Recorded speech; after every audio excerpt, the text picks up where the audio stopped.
একজন সাহাবী রাসূল সাল্লাল্লাহু আলাইহি ওয়াসাল্লামের কাছে আসলেন, নবীজিকে বললেন, ইয়া রাসূলুল্লাহ, ইয়া হাবিবাল্লাহ, আমি আপনার হাতে বায়াত গ্রহণ করতে চাই।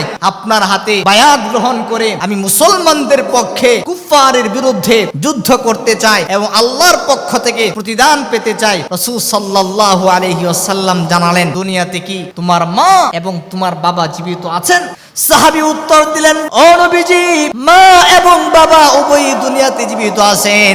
রাসূল সাল্লাল্লাহু আলাইহি ওয়াসাল্লাম জানায়া দিলেন, তুমি তোমার মার কাছে চলে যাও, বাবার কাছে চলে যাও, তাদের সোহবতে যাও, তাদের খেদমত করো, তাদেরকে সন্তুষ্ট করো। আল্লাহ রাব্বুল আলামিন তোমার আমলনামায় জিহাদ করার মতো সওয়াব দান করে দিবেন।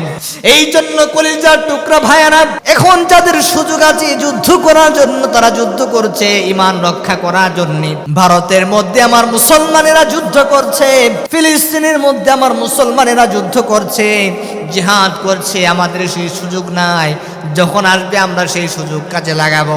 তবে যাদের দুনিয়াতে মা আছে, বাবা আছে, যুদ্ধের ফজিলত অর্জন করতে চান, সওয়াব পেতে চান, রাসূল সাল্লাল্লাহু আলাইহি ওয়াসাল্লাম জানায়া দিলেন, মা এবং বাবার খেদমত করলে আল্লাহ রাব্বুল আলামিন আপনার আমলনামায় জিহাদ করার যে সওয়াব আছে সেই সওয়াব আপনার আমলনামায় দান করে দিবে।